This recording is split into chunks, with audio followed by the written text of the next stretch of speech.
Bien, ¿hasta dónde llegamos con ustedes en la anterior clase? Dihidropiridina. Dihidropiridina. Ok, entonces si hablamos de calcio antagonista, habíamos visto que el calcio intervenía en muchos procesos, desde una embriogénesis hasta una liberación de neurotransmisores, una contracción muscular cardíaca, una contracción muscular del músculo liso.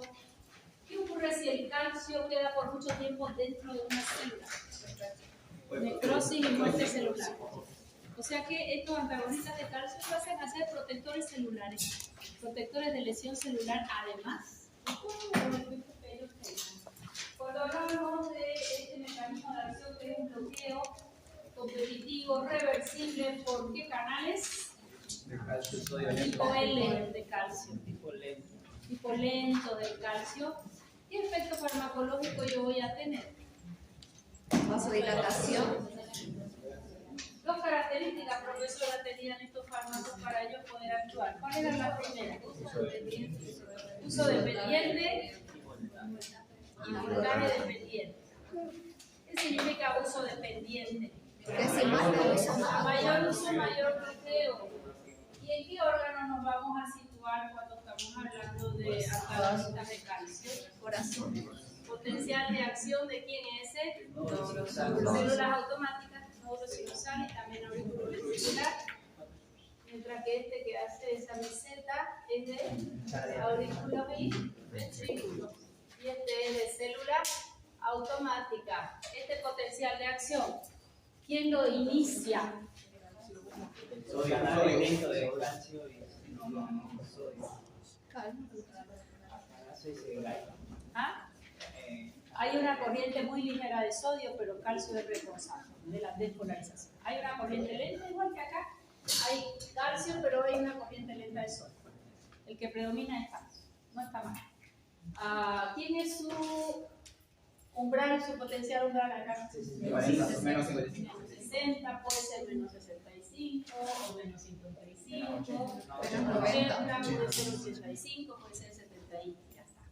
Para todos le vamos a dar. ¿Por qué me es importante saber esto? Dos características: mayor uso, mayor bloqueo.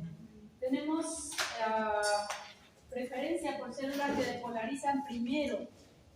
¿Cuánto?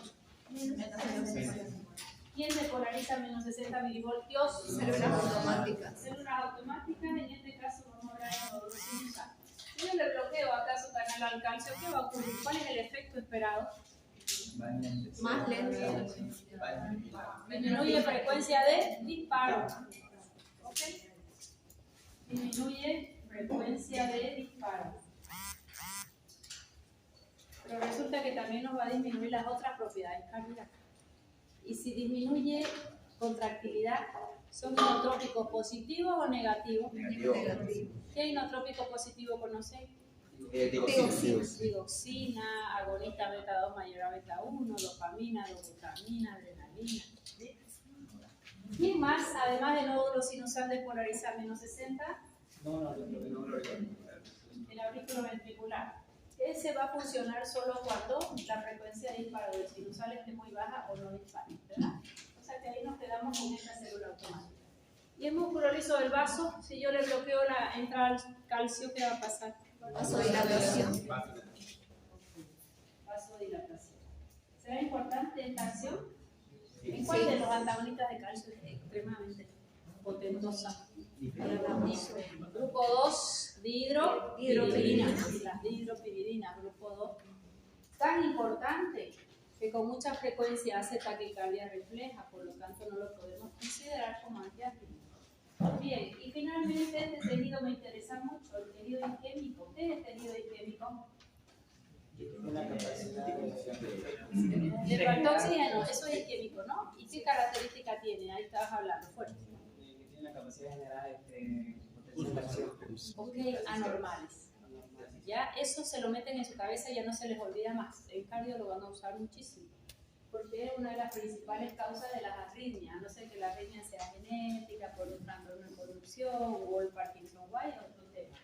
Tejido isquémico, entonces, con unas extrasístoles anormales, ¿ya? O potenciales anormales. Pero ¿quién es el responsable del calcio? ¿Qué va a pasar en ese tejido isquémico si yo le bloqueo su conductancia al calcio? Los va a bloquear, los va a bloquear. ¿Pero a qué precio? Disminuyéndome frecuencia cardíaca, disminuyéndome contractilidad y disminuyéndome presión arterial. Nada de gratis. Además del menos 90, menos 60, ¿pueden bloquear los de menos 90 milivoltios? Sí. Los de menos 90. ¿Quién despolarizaba a menos 90 milivoltios? Aurícula y ventrículo. ¿Okay? Aquí y aquí, esta es fase 0, fase 1, fase 2. En la fase 2 es la fase de meseta de aurículas y ventrículo, entra calcio y aumenta la contractilidad. ¿Qué va a pasar si yo le bloqueo esto? Disminuye la contractilidad. Hay meseta pero de menor contractilidad. Disminuye contractilidad. O sea que son inotrópicos negativos. ¿A quién más despolariza además de aurículos y ventrículos? Purkinje.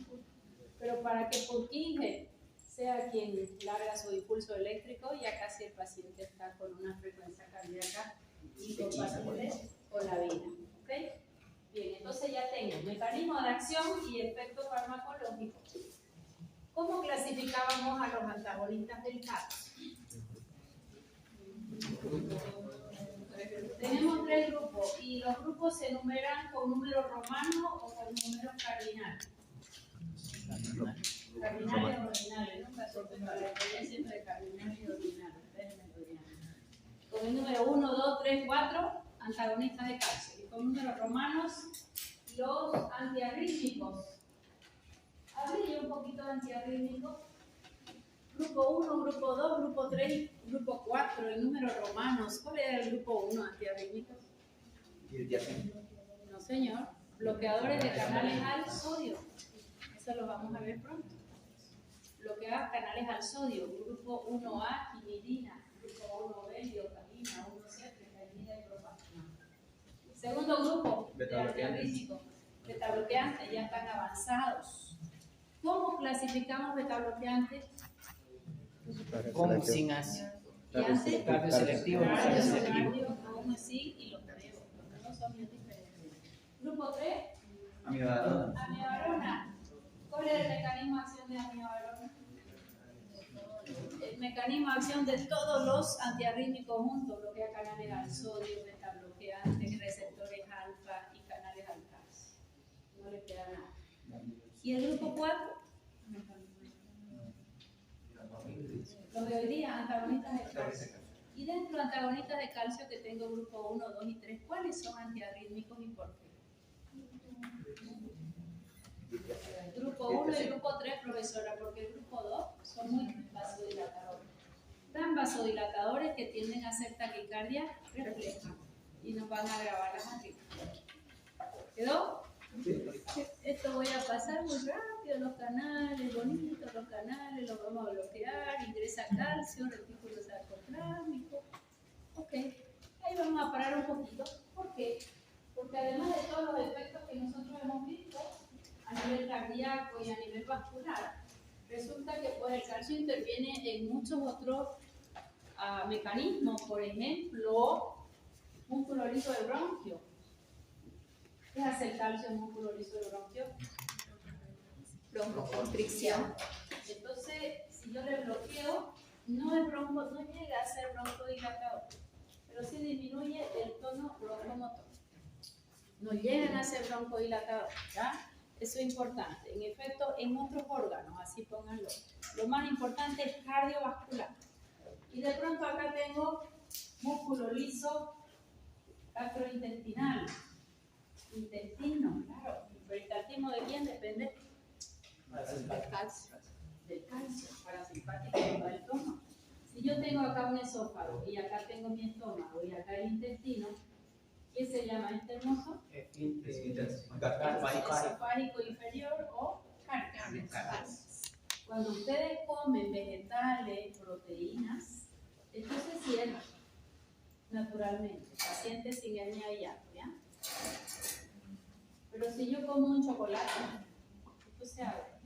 Si comemos carbohidratos y cosas fritas, esa es su función natural de los alimentos, ¿ok?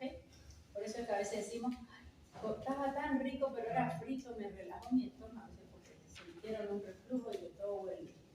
¿Qué ocurre? ¿Por qué se va a cerrar eso? Gracias al calcio. Y si yo le bloqueo canal al calcio, ¿qué tiende a ver acá? Que los pacientes tienden a quejarse de reflujo, porque no llega a cerrarse el esfínter esofágico inferior. Si acá hay una estrechez, lo que hace el cirujano es entrar y poner botox ahí para abrirlo, pero el antagonista de calcio le puede servir de inicio al paciente, antes de hacer un botox, ¿ok? Por ahora es un efecto adverso. Entonces en el esfínter esofágico inferior tiende a haber una dilatación y esa es la principal causa de reflujo. A ver, miren con la hojita y ya me han distraído. Es una de las principales causas de reflujo que va a ser un efecto adverso de esto, ¿ya? Porque no lo vamos a usar como efecto beneficioso. Y si disminuye el calcio, va a haber a nivel intestinal estreñimiento, diarrea. Estreñimiento porque va a quedar sin onda peristáltica. Suele haber estreñimiento de hidropiridina, puede ser, y el verapamilo, pero de pronto el litiazem, que es del mismo grupo, mismo mecanismo de acción, en un 30% de pacientes mínimamente hay diarrea, ¿ya? Bien, luego gastrointestinal, ese espasmo esofágico nos lo puede ayudar a relajar, más no es tan efectivo, y si le damos al paciente nos va a bajar la presión arterial, nos puede disminuir frecuencia cardíaca. Músculo genitourinario, acá es importante, en mujeres embarazadas, hipertensa, nifedipino, no el normal sino el retal, puede ser una excelente alternativa para controlar presión y disminuir frecuencia de contracciones uterinas. Incluso antes usábamos el nifedipino de vía oral, como es tan liposoluble, venían unas cápsulas gelatinosas, se colocaban hasta intravaginal. ¿Por qué? Porque bloqueaba canales al calcio y eso disminuye la tonicidad en el útero, en amenaza de parto prematuro. ¿Qué usamos ahora? Nombre, método, el fármaco y su mecanismo. El fármaco y su mecanismo. Un antagonista muscarínico. ¿Cómo quién? Alfametildopa, te voy a dar. Embarazo, digo yo, alfametildopa. Igual que mi alumno de farmacia. Alfametildopa es para la hipertensión, pero en este caso yo quiero disminuir frecuencia de contracciones uterinas. Ritodrina, salbutamol, ¿qué más? Fenoterol y antimuscarínico. ¿Y un carvedilol no me sirve? Hermano de la betalol. Chipiripil, porque es agonista beta 2, bloquea el beta 1 y bloquea el alfa. Si hubiera amenaza de parto prematuro con hipertensión. Con hipertensión, si no hay hipertensión, no. ¿Okay? Se usó mucho tiempo esto. A veces hacía un poco de taquicardia refleja porque el que usamos es el nifedipino, el que más efecto tiene a nivel de músculo liso uterino. Acá está. Músculo liso uterino, en dismenorrea y en un trabajo de parto. O sea que si yo les pregunto, además del efecto cardiovascular de los antagonistas de calcio, ¿dónde más tenemos efectos farmacológicos? Músculo liso bronquial, intestinal, urinario, a nivel de los uréteres. ¿Qué ventaja tengo? ¿Y quién lo usarían a nivel de uréteres? El vasodilata. Más que retención. A la próstata no la miren. ¿Qué pasa si tu paciente está llenito de cálculo? Otro día me dio una tomografía, parecía una chinchina, con calculitos múltiples pequeños. ¿Qué tenemos ¿qué intenta hacer el urólogo? Dilatar el uréter, porque el calculito cuando va Ya, entonces lo que hacemos es intentar dilatar. Ahí se usó mucho. El problema es que tu paciente es hipotenso, le baja mucho la presión. Si es hipertenso, no va a ir. ¿Quedó? Entonces, además, eso lo voy a preguntar. Efectos farmacológicos de los antagonistas de calcio. El cardiovascular, que ya lo saben, y a nivel genitourinario, a nivel de los uréteres, a nivel de músculo lisobronquial, no es broncodilatador, pero disminuye el tono. A nivel del músculo lisointestinal también. Importantísimo. Los canales ya los conocemos, los efectos ya los conocemos, a quién van a bloquear ya lo conocemos. Vamos acá. Esa es la clasificación que nos da Superflores mejoradito. ¿Cómo vamos a clasificar a nuestros antagonistas de calcio? Grupo 1, grupo 2 y grupo 3. Grupo 1, grupo 2 y grupo 3. Aquí dice fenil, también es lo mismo aril. Fenil o aril es lo mismo en química orgánica. Fenil o aril alquilamina.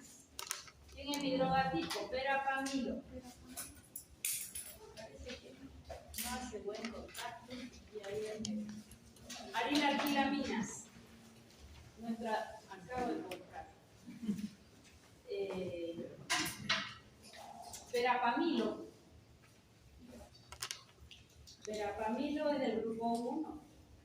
Y de ahí me salto al grupo 3. Dice, no dice benzodiazepina, benzotía.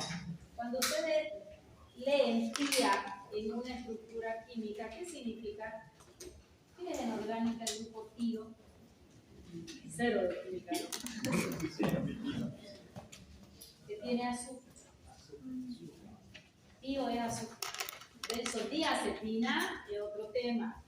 Benzodiazepina son 5 efectos farmacológicos. Tiene la benzodiazepina. ¿Cuáles son? El más bajo que es ansiolítico, sedante, después sedante, hipnótico, anticonvulsivante y relajante muscular. Estas son benzodiazepinas, estas son benzodiazepinas, que es el diltiazem. ¿Por qué los he querido separar verapamilo de diltiazem?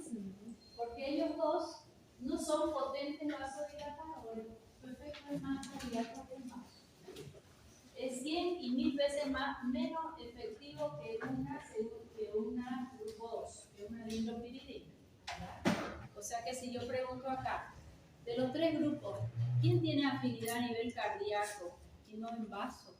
Es el grupo 1 y el 3. Y esto nos quedamos con el vaso. Y más bien en lugar de ser cronotrópico, negativo, son positivos. ¿Por qué? Porque dan taquicardia refleja por la poderosa vasodilatación. Entonces, más bien van a aumentar las 4 propiedades cardíacas. Este verapamilo es un buen antiarrítmico. ¿Por qué? Porque va a disminuir frecuencia de disparo. Como antihipertensivo, ¿quién le gana? Grupo 2. Como antihipertensivo solo gana el grupo 2. Este es antihipertensivo ligero. Diltiazem, antihipertensivo ligero, mucho menos vasodilatador que el grupo 2. ¿Por qué será antianginoso? Vasodilatador coronario. Ya, por múltiples motivos. Ellos tienen selectividad en coronaria, va a vasodilatar coronaria y además hace el freno cardíaco. O sea que dilata la coronaria, que es lo que yo preciso, y va a dar mi freno cardíaco para que el corazón trabaje menos. Porque ¿qué es angina? Mucho trabajo cardíaco y baja oferta. Voy a aumentar la oferta dilatando coronaria y voy a hacer trabajar menos porque va a bloquear canales al calcio y va a disminuir frecuencia cardíaca. Un buen fármaco. Si estoy en la crisis ahora, no me sirve. Es para un paciente que tiene angina de pecho para su día a día. ¿Cuál es mi objetivo si tiene angina? Que él no llegue a crisis. Pero si ya llegó a crisis, ellos son insuficientes. Me voy a quedar con un nitrito que tiene una selectividad espectacular por coronaria. También aumentaba el retorno venoso. ¿Por qué? Ellos tienen más selectividad por territorio arterial. El venoso muy poco. Los nitratos y nitritos sí. Ahorita vamos a mirar. Nitratos y nitritos sí. El retorno venoso no nos aumenta porque esta selectividad en vaso es territorio arterial. arterial de preferencia. Incluso los vasos de pequeño calibre, las metaarteriolas, ¿ya? Entonces, verapamilo ya sabemos que es antiarrítmico, igual que diltiazem. Antihipertensivo, no superior al grupo 2, muy ligero. Y antianginoso los dos. Los dos son parecidos. Hay que ver cuál de ellos el paciente tolera, si le da diarrea, si da sufrimiento, para ver. Y luego, esta segunda generación, las muy bien denominadas dihidropirininas. A veces le decimos solo dihidropirininas, sabemos que es el grupo 2. El primero que se sintetizó, nifedipino. Un fármaco tan fantástico que lo tomas y te pone el rojo como un tomate, para que no se olvide. ¿Qué significa? Que su efecto vasodilatador es potente. Más eso llevó a muerte de paciente, porque bajaba tanto la presión y tan bruscamente que el simpático activaba noradrenalina y morían con taquiarritmia los pacientes. Con mucho trabajo cardíaco entraban en un infarto directo. ¿Okay? O sea que este nifedipino que vamos a usar acá, que es la primera generación droga tipo y el más antiguo, ese hoy en día solo lo usamos en liberación sostenida o retardada. Si no, no se lo usa. Nadie usa ya un nifedipino que no sea reta. Lo tenemos en el comercio. Paranicón, uno de sus nombres comerciales, nifedipino reta, ya. Segunda generación, gran ventaja. Por ejemplo, un amlodipino. ¿Quién sabe qué diferencia hay entre un IFE y un AMLO? ¿Quién leyó algo? ¿Cómo leen mis alumnos? Se pelean por leer el libro. Es que hace menor hipotensión, que es menos vasodilatador que el nifedipino. Sí, tu respuesta está correcta. ¿Por qué? Tiene menos potencia, creo que es más, se libera más contenido. Ok. Semivida 24 horas, incluso un poco más. Todo fármaco que se libera lento nunca me va a dar un efecto rápido. ¿Ya? A diferencia de este que lo tengo que dar hasta cada 8 horas. Lo tenía que dar, el resto lo usamos cada 12 o cada 24. Amlodipino, mismo mecanismo de acción, pero él llega lento, dura mucho más tiempo, permite que el paciente lo utilice una sola vez al día. Excelente fármaco. ¿De qué usábamos amlodipino mucho en COVID? Cuando elevaba la presión, porque ¿cuál era la presión que se elevaba en COVID? La diastólica. Y la diastólica depende en gran parte de la vasoconstricción arterial. Y estos fármacos tienen mucha afinidad por territorio arterial. Entonces, dilataban la aorta y el corazón ya no tenía que hacer tanto esfuerzo y nos bajaba la presión diastólica. ¿Ya? Para una presión diastólica son probablemente los fármacos de primera elección. Nunca un nifedipino, me quedaría con un amlodipino. ¿Ya? Después, felodipino no usamos, nimodipino sí usamos. Nimodipino tiene una característica, una afinidad cerebral alta. Sin embargo, solo se ha visto un efecto muy beneficioso a dosis alta cuando el paciente ha hecho una hemorragia subaracnoidea para hacer, cuando ha habido una hemorragia en todo el contorno de la hemorragia. Generalmente el cuerpo intenta hacer una vasoconstricción y hace espasmo. Ese espasmo a veces complica al paciente. Si este fármaco bloquea el canal al calcio, disminuye ese espasmo post-hemorragia, principalmente la subaracnoidea. Entonces, esa es su indicación de oro de nimodipino para hemorragia subaracnoidea o post-ictus hemorrágico. ¿Para qué? Para bloquear el espasmo secundario a la hemorragia. ¿Ya? Como todo el mundo dice, tiene afinidad por tejido cerebral, cumple tercera edad, nimodipino. ¿Para qué? Para aumentar el riesgo cerebral. Es un error, porque a la dosis que lo damos usualmente no va a tener ese efecto. No hay pacientes que creeríamos que psicológicamente lo tienen el efecto.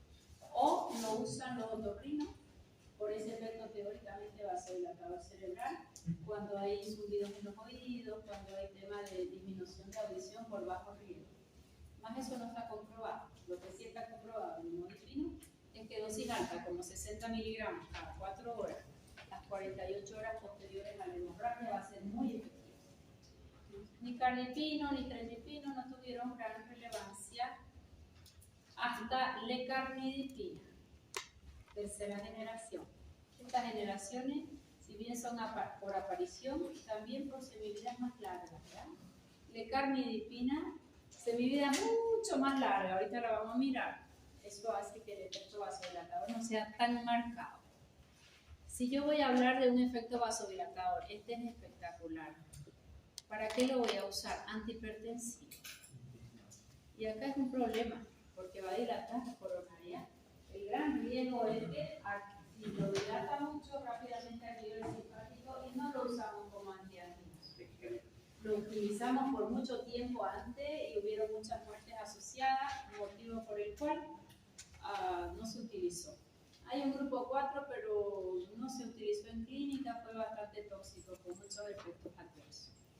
Fíjense este cuadrito de bonito. Quiero ver quién tiene más selectividad por los vasos. Sin mirar el cuadro. Grupo 1, 2, 3.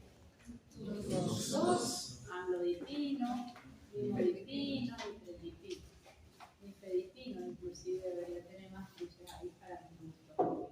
En miocardio van a actuar todo, pero no es que van a ser unos cardioinhibidores espectaculares, no como un beta-bloqueante. Sí, pero no van a tener un efecto tan efectivo como a nivel de los vasos.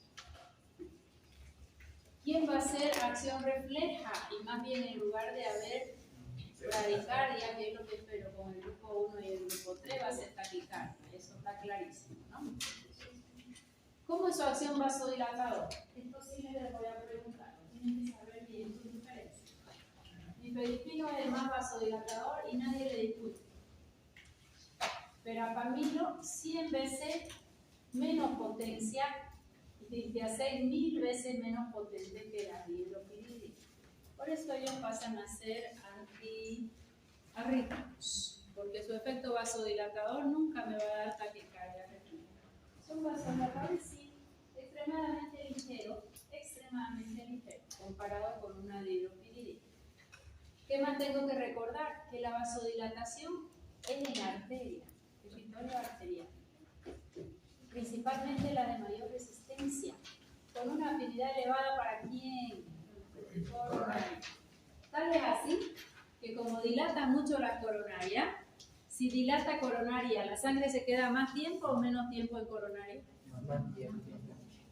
Hay un síndrome derivado de esto que se llama robo coronario, que la sangre se queda más tiempo ahí y le falta sangre al corazón.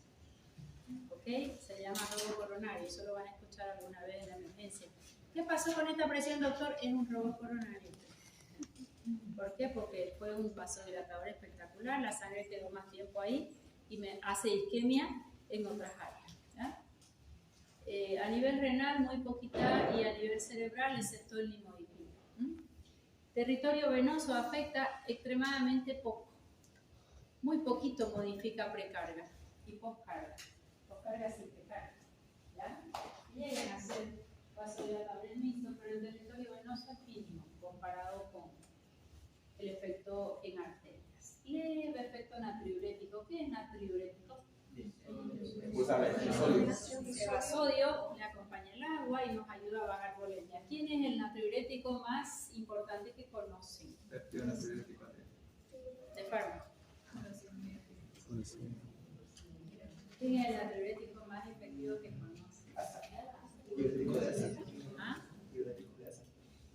¿Fármaco qué? Furosemida. Furosemida, hermano, es furosemida. Furosemida, metanida, ácido chacrínico. ¿De cuánto viene furosemida en ampolla? 20 miligramos. ¿Y el comprimido? Generalmente 40, aunque hoy asociada puede venir de menos. Muy bien. Aumenta flujo cerebral. ¿De quién estoy hablando principalmente? Limodipino. Nos va a disminuir estas secuelas neurológicas secundarias a vasoespasmo. Ya, ahí falta que vean eso es lo más importante. ¿Por qué el limodipino va a ser útil en un hito cerebral? Porque al bloquear canales de calcio inhibe el vasoespasmo circunscrito al área donde ha habido una hemorragia o la isquemia. El ictus hemorrágico disminuye el espasmo de los vasos cerebrales. Ok.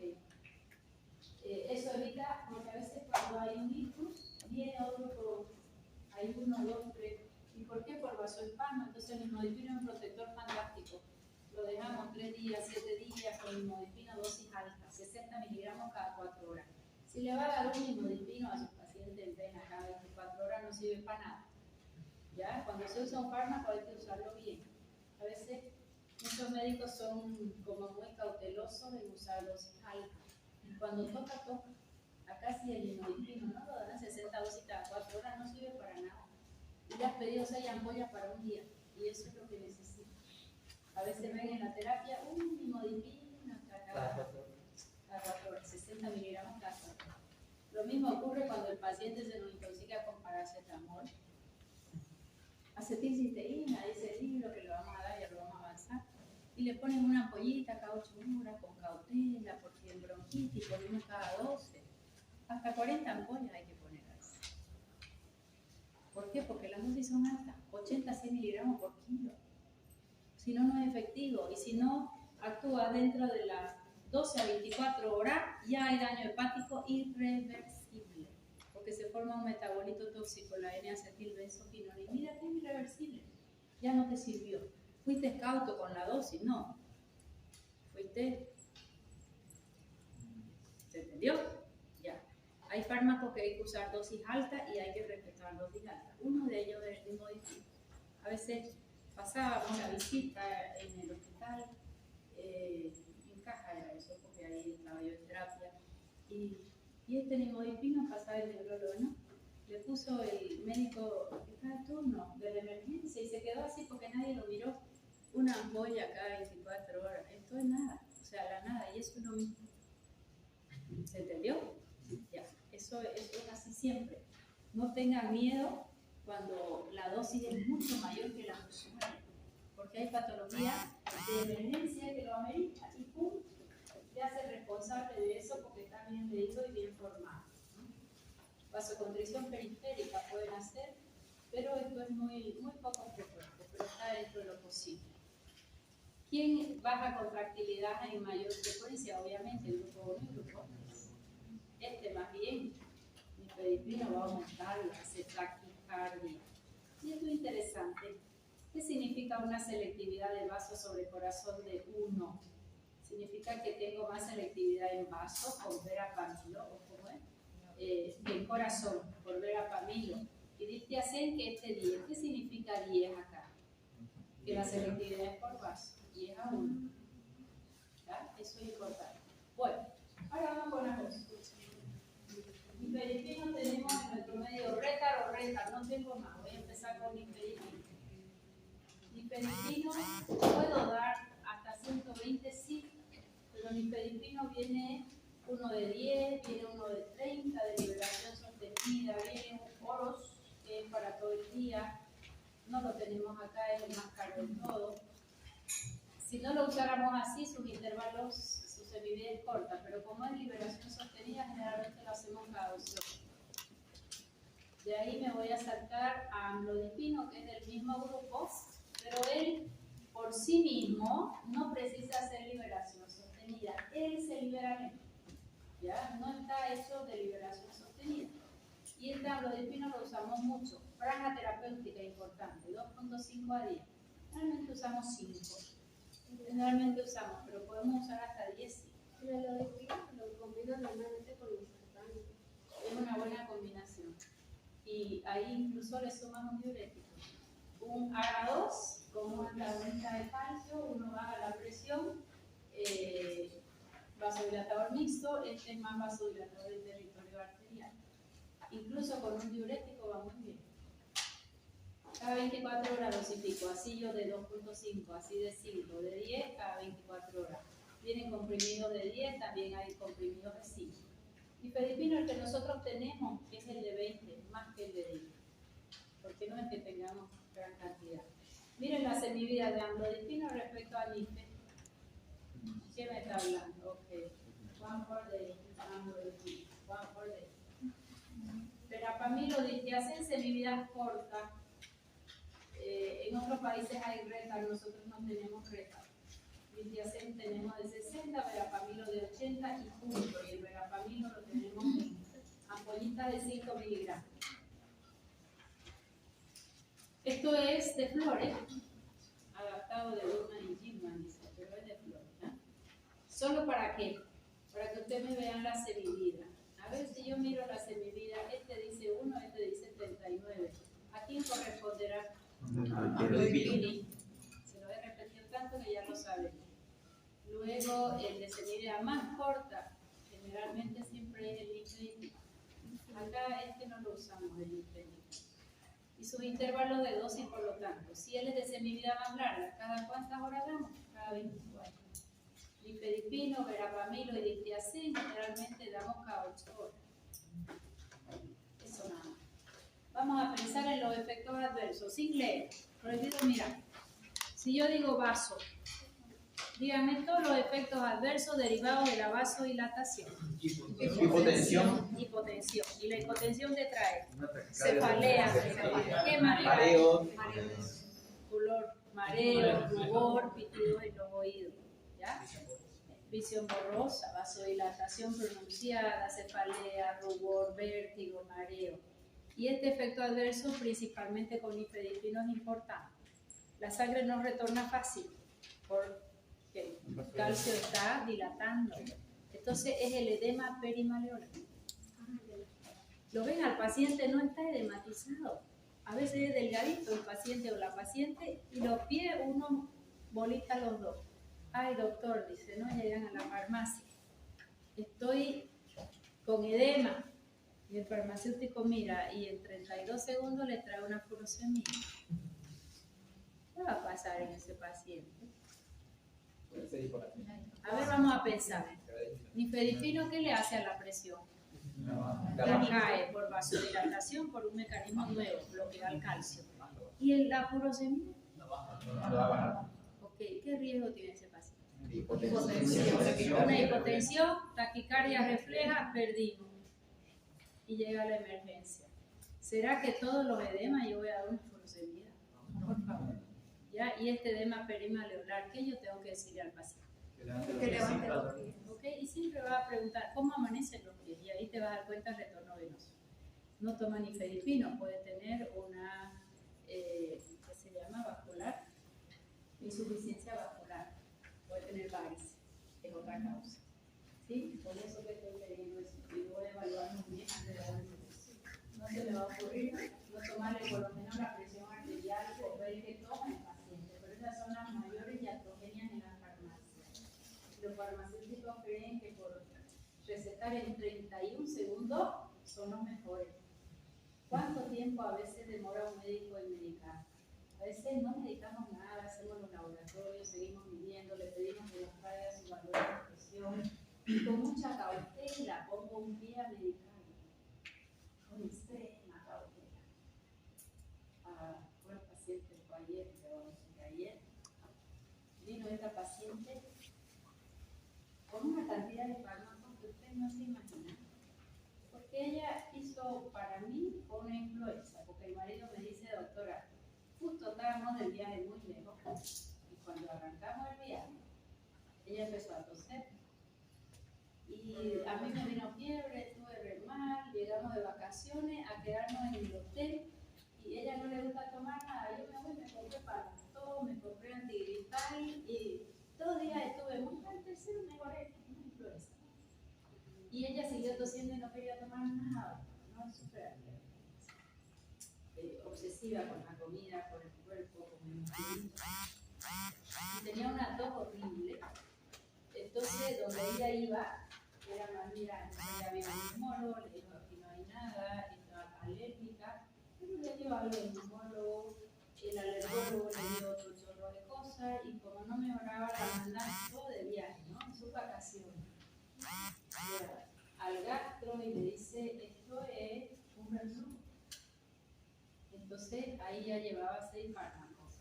Le dio un omeprazol, más un pantoprazol, más un supralfato, más un antiácido. Una paciente extremadamente saludable, ¿eh? Proceso que no se cuidó de influenza, porque ¿qué te toca hacer con influenza? Si tenés tos, te quedas callado, te hidratas bien, te acuestas o no. Ella siguió el ritmo como que nada pasó. Y llegó, era una chorrera de fármaco y asustada, o sea, me voy a confesar algo. Los 20 veces me agarré unos 20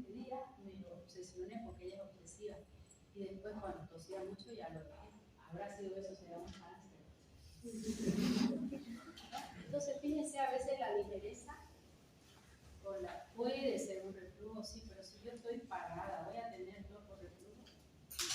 ¿Cuándo me da la tos por reflujo? De hecho. ¿Se dan cuenta? Entonces, es una suma de cosas y tiene que ver los antecedentes de la paciente. Le dijeron que podía ser hasta una tuberculosis, ya eso lo terminaron de sepultar. Acá en Bolivia somos más cancheros de tratar una tuberculosis para darnos cuenta, en otros países está diseminada. Aunque no tanto, porque ahora con el tema de HIV vuelve a tener una mayor repercusión, porque uno se sobreinfecta de uno mismo. ¿Qué característica tiene la vacuna de la TB? Bacilo vivo atenuado. Aquí va a ser su pequeña caverna, y si baja mi sistema inmune, él me va a enfermar. No es que alguien me va a venir con su TB. ¿Entendió? Por eso es que hoy tenemos el HIV, ahora se controla bastante bien. Esos pacientes viven si hacen su tratamiento adecuado con una carga viral muy baja. El problema es que lo hagan, el tratamiento que lo asuman y que estén diagnosticados, porque a veces diagnostican muy bien. Bueno, vamos de vuelta. Con eso, ¿qué quise decir? Que ese edema periférico no está relacionado con retención líquida, está relacionado con que el calcio relaja y no puede subir a la sangre a retornar. Robo coronario, se hace lento el flujo sanguíneo, porque en coronaria tiene mucha actividad, entonces va a quedar mayor cantidad de sangre por más tiempo. Y si queda por más tiempo, pueden agravar la angina. Paciente con angina es un paciente de extremo cuidado. Gastrointestinal, reflujo, ya vimos por qué. Verapamilo, estreñimiento, y nifedipino lo que hace es diarrea. ¿Por qué no lo saben? Porque son primos hermanos, mismo mecanismo de acción y punto. Nifedipino, la taquicardia refleja, verapamilo y dipiacén pueden hacer bradicardia, chapar, sí, con todo esto. Ya, en reacciones adversas, ¿quién hace más el edema perimaleural? Nifedipino. Este se lleva la flor, los otros pueden hacerlo, pero este se lleva la flor. Nifedipino no puede provocar una angina, los otros no son antianginosos. Después sofoco, nifedipino. Todo lo que vean en negativo es nifedipino, pero es fantásticamente efectivo. ¿Para qué lo voy a usar? Si son vasodilatadores coronarios, angina de pecho, una angina de pigmenta, hipertensión. ¿A quién voy a elegir hipertensión? ¿Grupo 1, 2 o 3? Grupo 2. El grupo 2 es el más, pero los demás también son antihipertensivos. Y si voy a elegir el grupo 2, ¿con quién me quedo? Entre nifedipino, amlodipino, nitredipino, nicardipino. Amlodipino, probablemente amlodipino. Hipertensión arterial pulmonar. Acá tengo pocas alternativas. Una de ellas es antagonista de calcio del grupo 2. Hipertensión pulmonar. En arritmias, solo el grupo 1 y el grupo 3. No se me va a ocurrir otra cosa. Todo lo que hace, solo voy a aumentar acá. ¿Por qué disminuye? Que lo dije al comienzo, pero no este celular porque no va a haber sobrecarga de calcio. ¿Cómo me doy cuenta cómo está el calcio de mi paciente? Todo el mundo pide los laboratorios y no saben interpretarlo. Ya pedimos el calcio, así como hemos pedido sodio, potasio, cloruro, pedimos el calcio. Dice hasta 10, tiene 9, los felicito, está muy bien su calcio. Ese calcio no sirve. Ahora, ¿cómo que no sirve? Y no sirve porque ese calcio está relacionado con lo último que comió el paciente, muy variable. ¿Ya? ¿Cuál es el calcio que ustedes deben pedir? Calcio I. ¿Qué es calcio I? Intracelular. Es el que manda. Ese no va a variar con lo que comí ayer, antes de ayer o acabo de comer. ¿Ya? El calcio en sangre, a veces es importante, pero no es tan importante. Y si yo voy a pedir calcio, ¿qué me va a ser importante pedir? ¿Sí, señor? A ver, vamos a ver cuánto razonamos. Hagamos hagamos de cuenta que la paratormona, no me acuerdo exactamente, pero de 10 a 98. ¿Qué significa una paratormona? Que esté aquí en 97. ¿Quién me lo interpreta? Se va a estar liberando de... Que va a estar liberando calcio. ¿Quién? De los huesos. de los La apetencia. Ya. ¿Cuál es la función de paratormona? Ella va a asegurarse que haya calcio en sangre, no le importa de dónde. ¿Ya? Puede que estemos en ayuno un día, 2 días, 3 días, pero ella se va a asegurar que haya calcio. Si ella está alta, porque de la mitad para allá, lo ideal es la mitad más o menos 10 siempre. Pero si está cerca de 98, que todo el mundo pasa, está bien, dice 97, está bien. ¿Cómo lo interpreta eso? Paratormona está alta porque no hay calcio en sangre y lo va a sacar del hueso. ¿En qué va a terminar este paciente? Osteopenia y osteoporosis. Y todo el mundo para osteoporosis le pide el calcio en sangre. ¿Qué te dice el calcio en sangre? Nada, nada es nada. Yo tengo que ver el que está dentro de la célula. Si este calcio intracelular es hasta 1,2, está en 1,2, ¿qué me dice? Hay mucho calcio dentro de la célula. Ese paciente, si tiene placas de ateroma, va a calcificar, puede entrar en necrosis. Mientras más chiquito, para allá a mitades, ¿verdad? Con el mínimo es mejor. Pero no significa, no, su cardio está fantástico, señora, está en el límite superior. No, ese es el que está dentro de la célula. Y el que está dentro de la célula hace necrosis y calcificación. Si yo tengo un dolor acá, yo jugué al vóley en la selección cruceña en los años mozos. Y siempre tuve muy débiles los hombros y nadie se le ocurrió decir vaya a un gimnasio y haga hombros para jugar en la selección. Y siempre me lesionaban, me infiltraban, me hicieron de todo. Como era alta, me iba bien, pero nunca tenía fuerza, ¿no? Entonces yo tengo una lesión crónica, hay movimiento hacia atrás que hasta el día de hoy tengo que agarrar y traer este brazo porque no hay. Si yo tomo mucho calcio, ¿qué va a pasar con esta inflamación? Que es de siempre. Se cronifica y se calcifica. ¿Qué son los picos del oro? Calcificación. Gracias. ¿Por qué se cronifica un dolor? Porque se calcificó. Entonces no me conviene un calcio intracelular alto. ¿Me debo entender? Así es como eso se interpreta. No es ponerle, 1.2 está muy bien. Tiene usted buen calcio, usted no se va a descalcificar nunca. No, está dentro de su celular. Y mientras más alto, yo quiero traerlo a más bajito porque la voy a proteger. ¿Se entendió? Calcio dentro de la célula va a calcificar. No es que este calcio iónico esté en el hueso. No has hecho un análisis al hueso. ¿Ok? ¿Y quién más me falta aquí? La vitamina D. Vitamina D más paratormona más calcio intracelular, vas a poder pensar la funcionalidad, cómo está ese cuerpo. Si hay calcio dentro de la célula mucho, si la paratormona está muy alta la va a sacar del hueso, si la vitamina D está baja lo va a sacar del hueso. Y si le ayuda la va a dejar quieto. ¿Quién es el único que mete el calcio al hueso? El ejercicio Físico incluso intenso. No tanto la caminatita, sino el ejercicio físico intenso. ¿Quién más? Vitamina D. ¿Quién más? Vitamina K2. Vitamina K2 para que el ácido glutámico pase a carboxiglutámico que tiene 2 del número de oxidación. ¿Y qué es lo único que hacemos cuando hay osteopenia y osteoporosis? Calcio, calcio, calcio y siga tomando calcio. ¿A dónde se va a ir el calcio? Se pueden formar.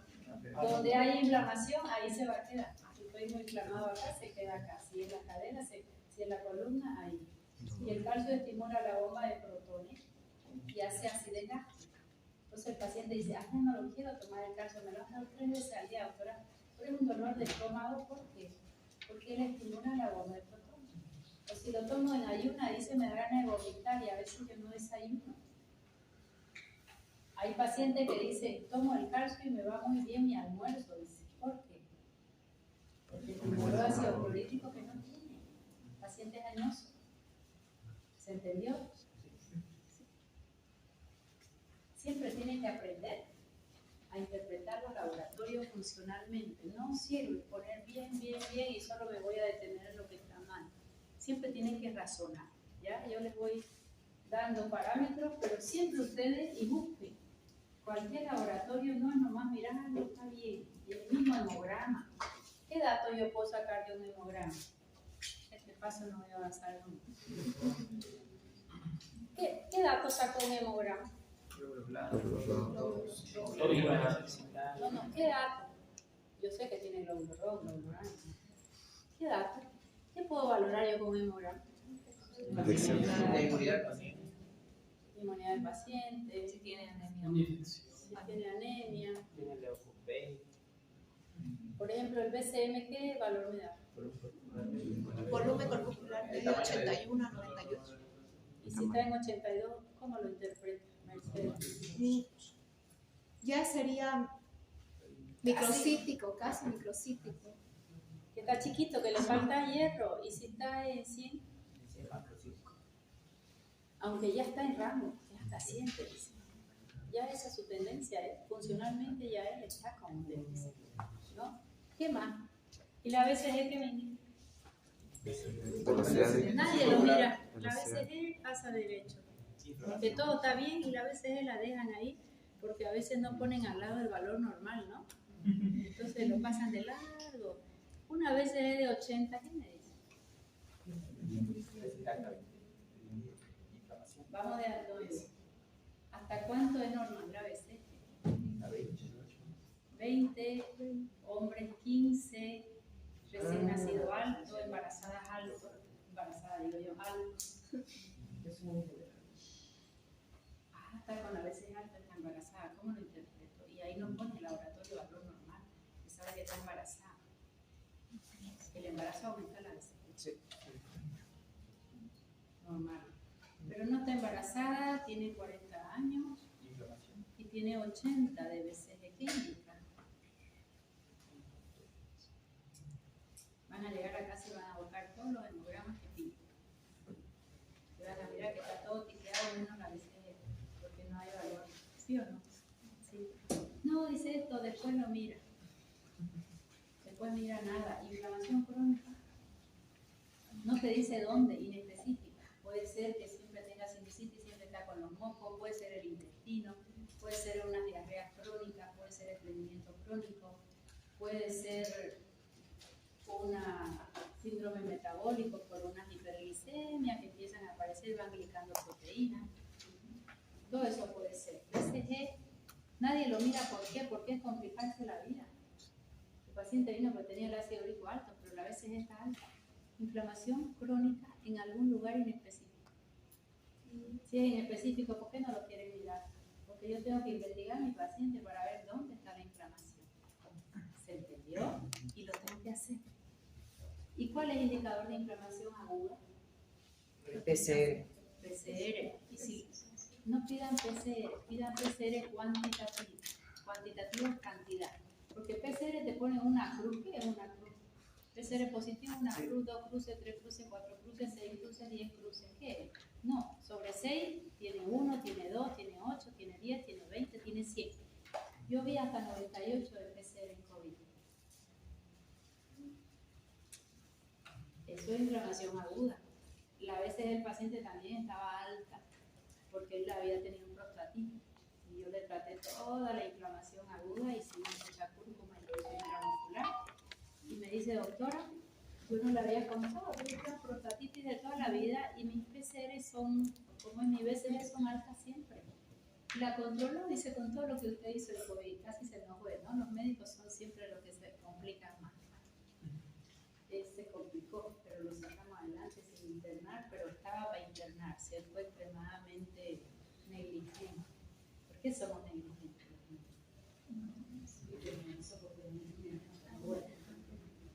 Listo.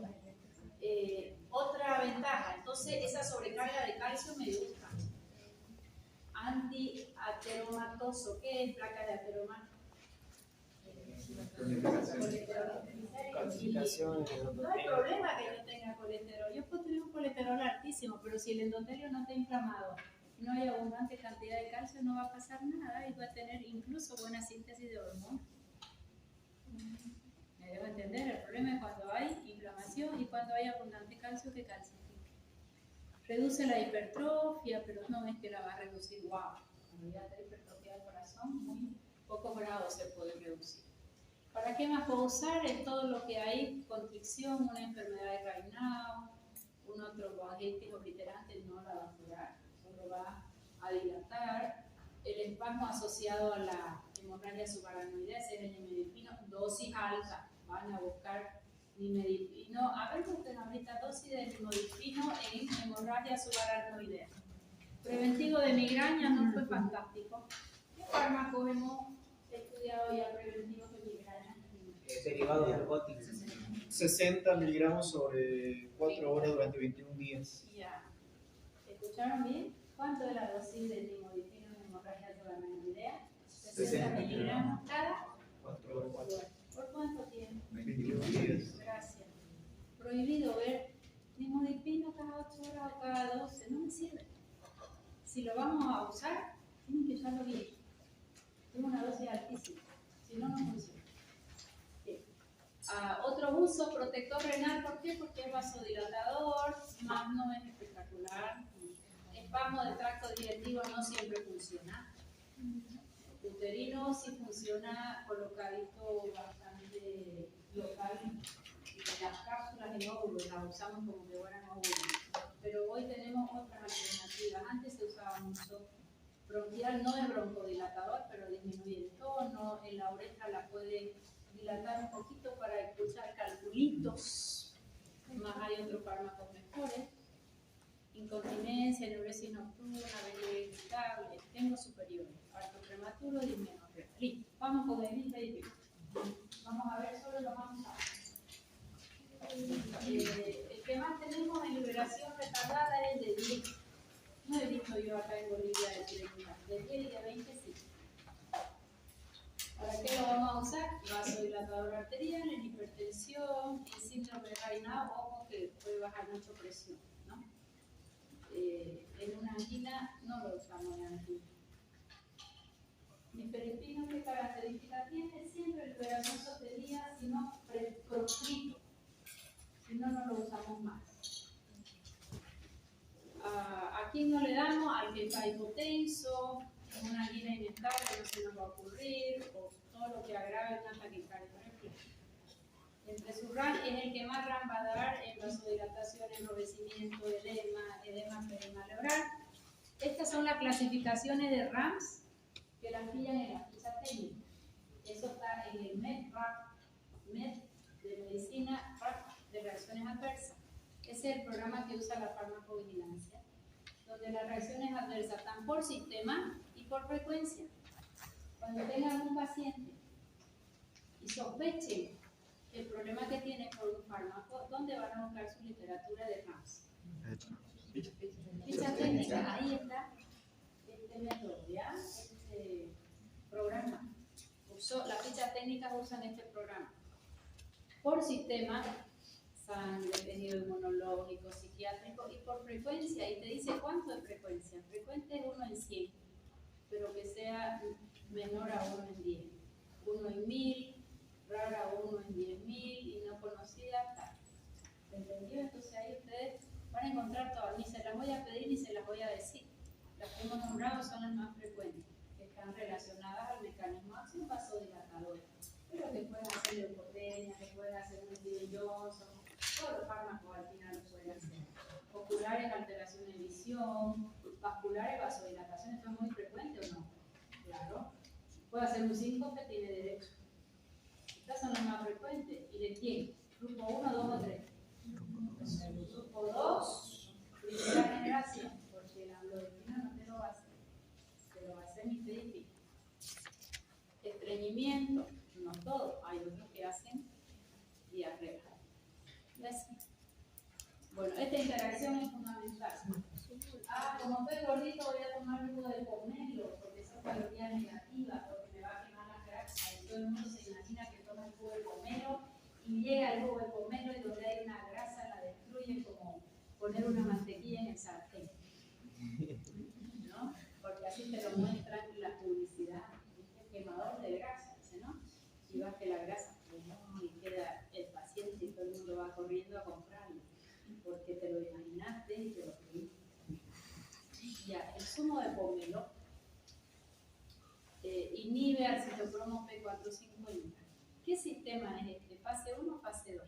Fase 1. ¿Quién dijo fase 2 para que lo sepa? ¿Qué son reacciones de fase 2? Conjugación, ¿con quién? Ácido glucurónico, ácido acético, ácido nítrico, glicocola. 3A4, de esta se van a acordar siempre, es una de las enzimas más abundantes y la usan casi todos los fármacos. Hay unas interacciones terroristas por esa 3A4, ¿ya? Porque si doy dos fármacos, los dos la usan. Entonces inhibe a la 3A4, si da otro fármaco, no va a pasar nada con su biotransformación. Y a estos fármacos, el 3A4 es la enzima que lo biotransforma. Entonces le aumenta su concentración plasmática. Si aumento concentración plasmática y es vasodilatador, ¿qué va a pasar? Una vasodilatación terrorista y puede durar hasta 3 días el efecto después de haber consumido el jugo de pomelo. Algo es una interacción medicamento-alimento, ¿ya? Esto recordarlo siempre, porque no son los únicos fármacos que se biotransforman por el 3A4. ¿En el embarazo se puede usar nifedipino? Sí. Más hoy en día no es de primera elección. Hoy en día tengo fármacos superiores como alfa-metidopa, como un carvedilo de 7 hipertensión o un labetalol, reservado para hipertensión grave. Dice que no responde a los estándares. Con eso ya te lo digo todo. No es mi primera línea. Mi primera línea, alfa-metidopa.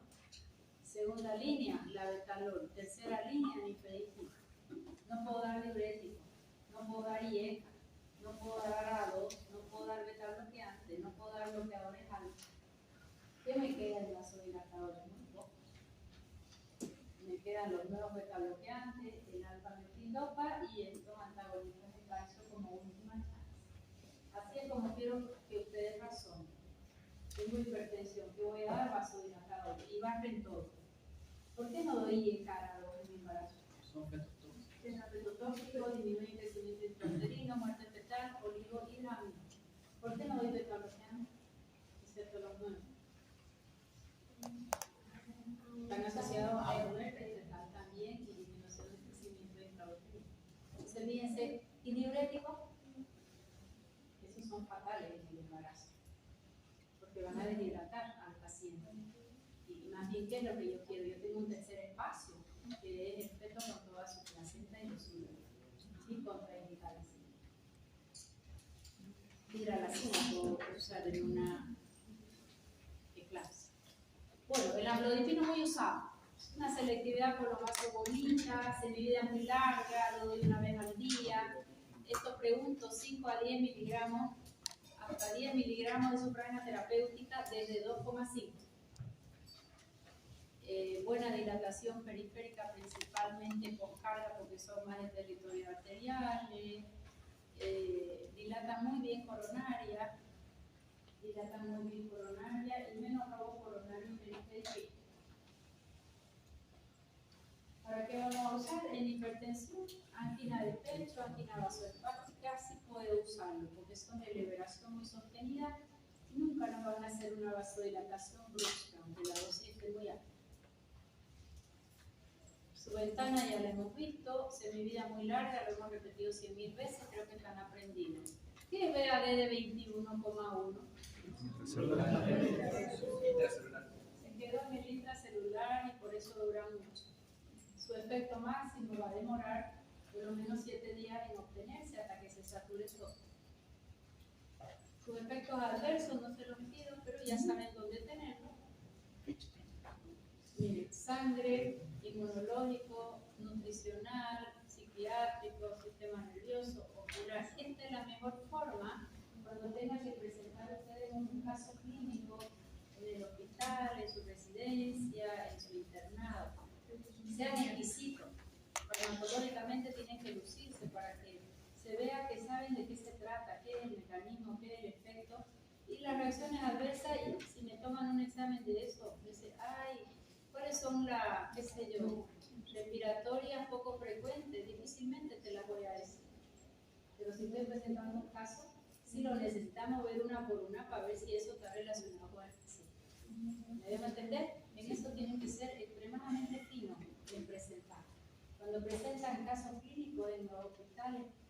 de fármaco lo pasan por aquí, como lo último que doy esto y aquí, y a veces tu problema está relacionado con fármaco. Entonces, hagan hincapié en las reacciones adversas, siempre. Y no me las puedo aprender todas, pero ya saben cómo obtener.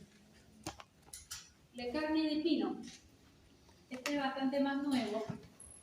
Comprimido recubierto de 10. ¿Qué es recubierto? Si no van a liberarse en el estómago, tienen cubierto de 10 a 20. Mucha selectividad vascular, es de tercera generación de la hidropiridina, su franja es de 10 a 20 y ellos duran 24 horas. Ellos duran 24 horas y su efecto máximo hasta los 14 días porque también es tricompartimental. Lento, hace mucho más lento incluso que amlodipino. Pero ¿a quién conocemos más? ¿Amlodipino o lecarnidipino? Gracias. Siempre tenemos que un poquito ajustarnos si nos va a ser útil lo más conocido, lo más nuevo con el tiempo pudieran aparecer sus efectos adversos. Alto metabolismo de primer paso. Alimentos le bajan su biodisponibilidad, entonces tomarse antes de comida. Son pocos los fármacos que hay que tomar estómago vacío, ¿ya? Este es uno de ellos, por eso está ahí en rojo. ¿Quién lo biotransforma? Si es 3 a 4, ¿qué riesgo tengo? Pubercómeno, sí, señor. Eso ya que no se les olvide en su vida, ¿ya? Porque va a ser no solo para antagonistas de calcio, para todo fármaco que es biotransformado por el CIS3A4. ¿Es fase 1 o fase 2? ¿Por parte de quién? ¿Sí? P450. Citopromo P450. Bien. Nada. Verapamilo. Verapamilo. ¿Qué efecto farmacológico tiene verapamilo? Antiarrítmico, antianginoso, antihipertensivo, moderadito, ¿no? ¿Ok? Es un antiarrítmico, no va a bajar la frecuencia cardíaca de forma terrorista, para angina, para hipertensión, para taquicardia supraventricular, para una FA, postinfarto. ¿Por qué va a ser útil postinfarto? Para que haya poco ectópico. Ya, porque puede ser, va a bajar trabajo cardíaco. ¿Qué quiero postinfarto? Que no trabaje mucho. ¿Qué más puedo usar postinfarto durante el infarto? ¿Quién es el mejor cardioprotector? ¿Qué digo, doctora? Beta-bloqueantes. La dopamina está contraindicada porque le va a aumentar el beta-1, le va a hacer trabajar más. ¿Quién es el principal cardioprotector? ¿Cardiodelectivo o no cardiodelectivo? Beta-bloqueante. Ah, sí, sí, beta-bloqueantes, pues. Son los mayores cardioprotectores. Son los que hacen que el corazón trabaje mejor. Verapamilo, 80 miligramos, tenemos nosotros el de 80 y lo hacemos cada 8 horas o cada 12, según la respuesta del paciente. Si hicimos mucha bradicardia con verapamilo, atropina la revía. ¿Qué mecanismo de acción tiene atropina? Antagonista muscarínico. ¿Y qué hacen los antagonistas muscarínicos en todos los órganos? ¿Y el corazón? Estimula. Listo. ¿Para qué más usa la atropina? Nómbrenme 5 indicaciones. Arriba las manos. Intoxicación por órgano fosforado por antagonismo de mecanismo de acción. Preanestésico para evitar broncoaspiración por la sequedad, ¿verdad? Sí. ¿Qué más? Para EPO. Para EPO. ¿Quién es superior?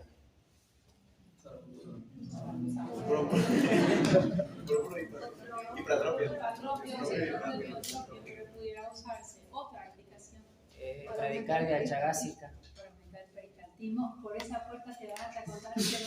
No, para bloquear el ahora sí. Antiespasmódico. Antiespasmódico. Otra indicación de atropina. Espasmolítico. Pero aquí en el IDE. Flavoxato. Gracias. Bien. Otra indicación. Intoxicación por órgano fosforado, ya lo dijo. Pero ¿quién es la enzima que reactiva el órgano fosforado? Las oxinas. Un nombre de Para la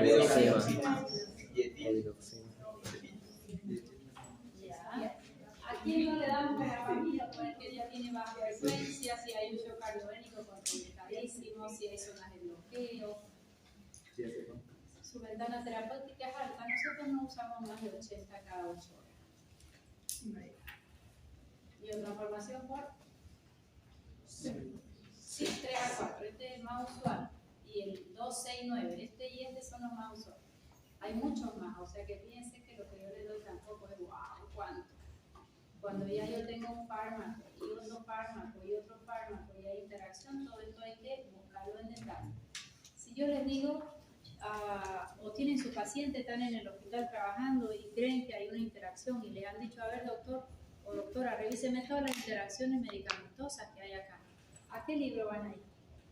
Ficha técnica. Ficha técnica. Ficha técnica es para reacciones adversas más que todo, porque hay buena literatura. Van a ir a Flores, les queda chico. Goodman, les queda chico. Litter, les queda re chico.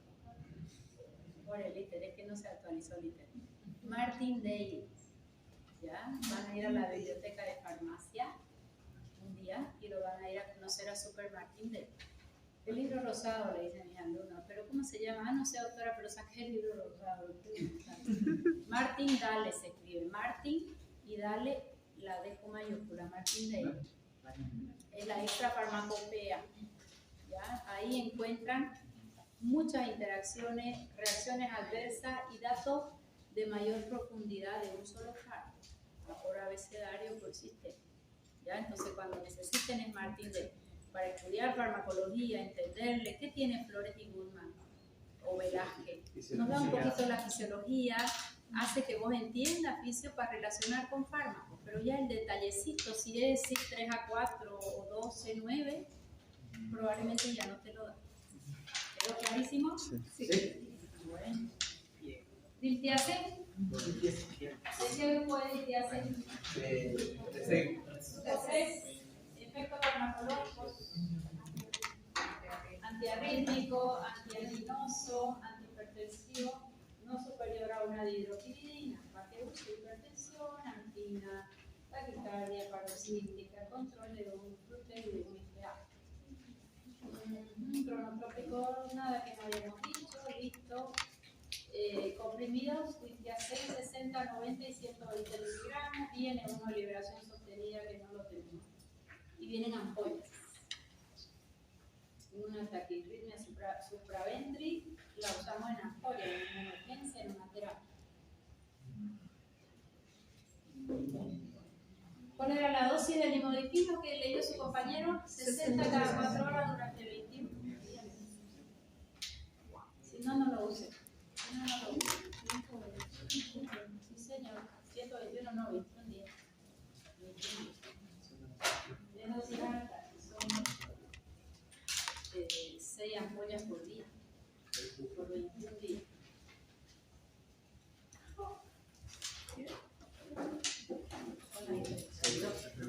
Yo llegué 10 minutos tarde. Para día lunes voy a avanzar mi clasecita ahorita, porque necesito que lean y se choquen con su libro, ¿ya? La clase es muy bonita, lo que ustedes quieren, pero si no leen, no aprenden. Entonces le voy a dar la pauta de lo que hay que aprender para día lunes. ¿Ya? Día lunes voy a hacer antiarrítmico.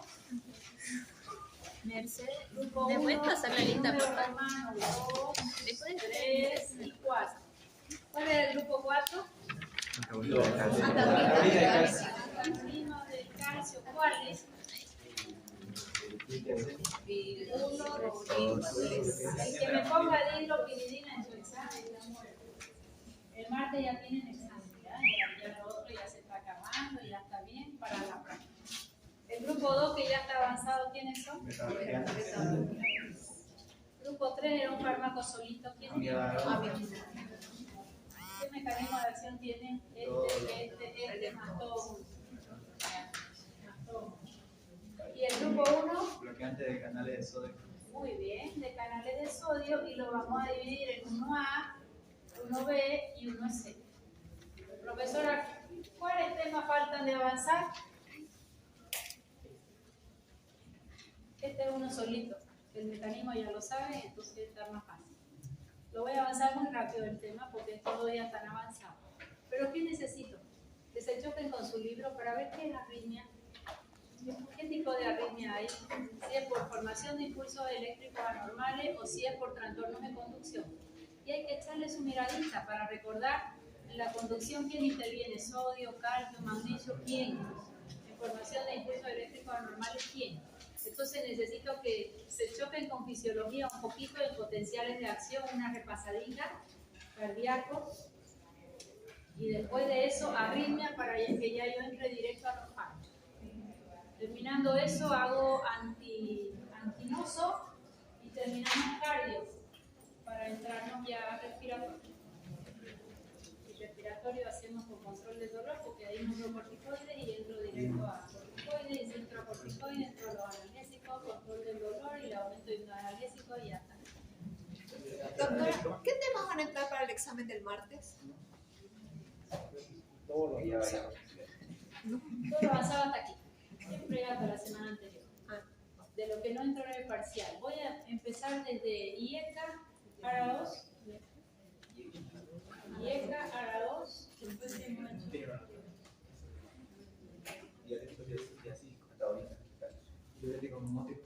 No, IECA, ARA 2 y antagonista del calcio. Hasta ahí. Antagonista de calcio es insuficiencia cardíaca, porque te puedo preguntar, ponga su mecanismo compensatorio y qué objetivo terapéutico tiene. Ya les di la pregunta. O decir intoxicación digitálica, signos y síntomas. ¿Cómo va a tratar una intoxicación digitálica? ¿Cómo es su franja terapéutica? ¿Cuánto tiempo demoramos en tener una concentración en sangre estable? Según si es vía oral, si es una digitalización rápida, lenta o endovenosa. ¿Quedó? Sí. Sí, tenemos que terminar todo cardio y tener respiratorio. ¿Cuándo son las vacaciones? 8 de agosto empieza. Yo tengo progreso de 2, 3, 4, 5, 6. Entonces, no vamos a tener clases una semana de No te fármaco. preocupes que vengo de clase y disparo mi congreso. Va a estar bueno. Hay un curso precongreso que son todo lo que viene de futuro en medicina, incluida la medicina robótica. Medicina robótica. Donde la medicina robótica te da mucha certeza, más no tiene la capacidad humana de interactuar. ¿Okay? Eso se va a tocar. Es un curso no muy tan caro, de todo el día. Te lo trajimos 800 bolivianos. Voy a ver si a mis alumnos les hacen un descanso por lo menos del 50, ¿ya? Esa charla va a estar espectacularmente buena. Después ya el congreso que tiene, se lo voy a pasar el temario si les interesa. Aunque pueda ir, porque van a estar en medio de vacaciones. Sí, Y va a haber un curso antes del congreso, que es el 31 y el 1, microbioma de intestino. ¿A alguien le interesaba? Creo que era del otro grupo. Microbioma de intestino y qué laboratorios hay para ir interpretando intestino. Eso está bueno, eso creo que está en portugués, pero se entiende bastante porque se los hace hablar despacio y siempre más de alguno habla portugués y se va a interactuar, ¿no? Pero él es el más especializado en microbioma. Después les voy a pasar a los coordinadores para que el interés se vaya juntando sus puntitos, porque está bueno. Este es en el barrio 2 días antes del congreso. Gracias, doctor. Bueno, criatura, se queda el grupo que se queda y se va, el grupo que se va. ¿No te quedó? Aquí hay un celular. y el celular.